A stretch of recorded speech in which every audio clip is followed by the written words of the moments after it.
What happens when one of Hollywood's most respected actors comes face to face with television's most controversial host?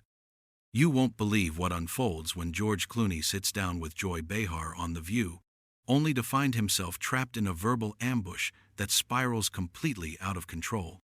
This isn't your typical celebrity appearance. This is a masterclass in how a simple conversation can explode into primetime chaos, leaving viewers stunned and one A-list star storming off set in absolute fury. Before we get into this incredible story, make sure you hit that subscribe button and drop a comment below, because you're not going to believe what unfolds. The tension was palpable from the moment George Clooney settled into the guest chair on The View's iconic set. What started as promotional appearance for his latest humanitarian documentary quickly transformed into a battlefield of ideologies, with Joy Behar wielding her signature confrontational style like a weapon aimed directly at Hollywood's golden boy. So George, Behar began with that familiar smirk. You've made quite the career out of lecturing Americans about politics while living in your Italian villa. Tell me, how does it feel to preach about income inequality from your multiple mansions? The audience fell silent.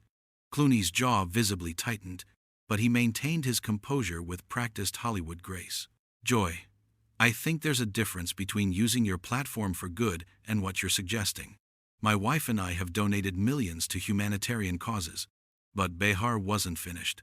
She leaned forward, her voice dripping with mock concern. Oh, how generous of you, though I have to wonder, is this really about helping people? Or is it about maintaining that squeaky clean image while you rub shoulders with dictators and despots at your fancy fundraising galas? The other co-hosts shifted uncomfortably in their seats, sensing the interview was careening off the rails. Whoopi Goldberg attempted to interject. Joy, maybe we should. No, let her continue, Clooney interrupted, his famous charm now replaced with barely contained anger. I'd love to hear more about how Joy Behar thinks humanitarian work is somehow a publicity stunt. Behar's eyes lit up with predatory glee.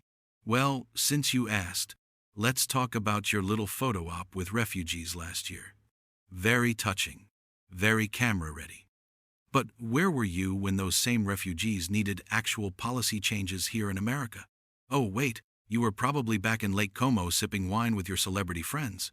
The studio atmosphere grew electric with tension. Clooney's hands gripped the armrests of his chair, his knuckles white. You know what, Joy? I've sat through a lot of interviews in my career, but this is something else entirely. You're not a journalist. You're a provocateur who mistakes nastiness for insight. Ooh, touched a nerve, did we? Behar shot back, clearly relishing the confrontation. Look, I'm just saying what everyone's thinking. It's easy to play the humanitarian when you've got more money than most countries' GDP. Real activism requires sacrifice, not just writing checks and taking selfies with poor people. That was the breaking point. Clooney's composure shattered completely, his voice rising to a level rarely heard from the typically measured actor. You want to talk about sacrifice? My wife has received death threats for defending human rights. We've had to move our children multiple times because of security concerns. But sure, Joy, it's all just a photo op. Behar leaned back with satisfaction, having successfully provoked the reaction she was hunting for. Oh please, spare me the sob story. You chose to put yourself in the spotlight. You chose to make political statements. Don't cry about the consequences now. The other co-hosts sat frozen, uncertain whether to intervene or let this train wreck continue. The camera operators, meanwhile, were having the time of their lives, capturing every moment of this unprecedented meltdown. Clooney stood up abruptly, his microphone pack catching on the chair.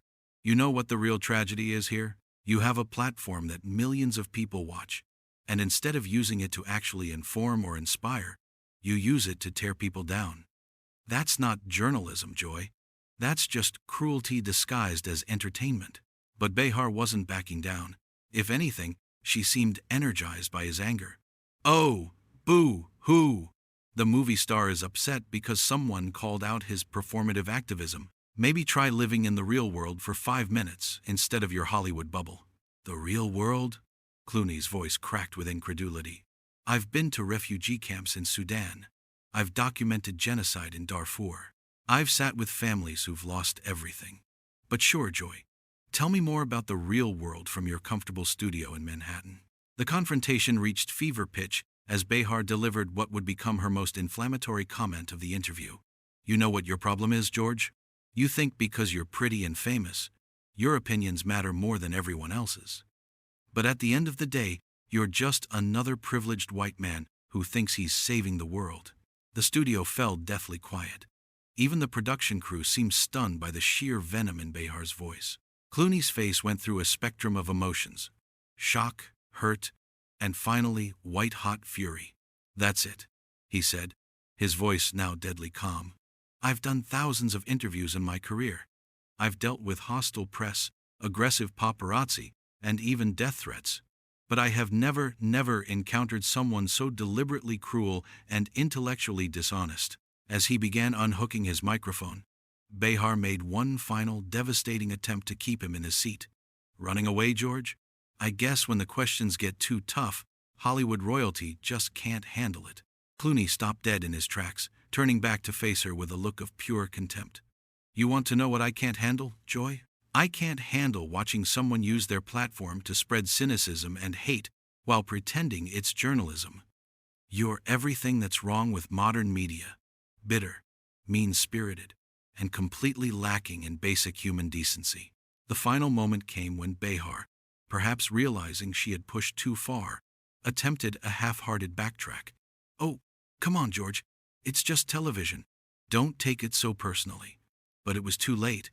Clooney was already pulling off his microphone pack, his movements sharp and deliberate. Just television? You just spent 15 minutes attacking my family, my work, and my character on national television. And now you want to pretend it was all just harmless fun? With that, George Clooney did something that will go down in talk show history.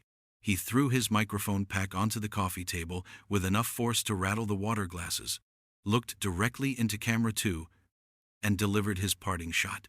Ladies and gentlemen, this is what passes for journalism in America today. I came here to talk about helping refugees, and instead got ambushed by someone who seems to think cruelty is a virtue.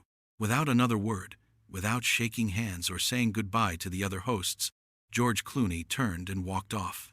The View set, leaving behind a stunned audience, speechless co-hosts, and one triumphant Joy Behar, who had gotten exactly the explosive confrontation she had been angling for from the very first question.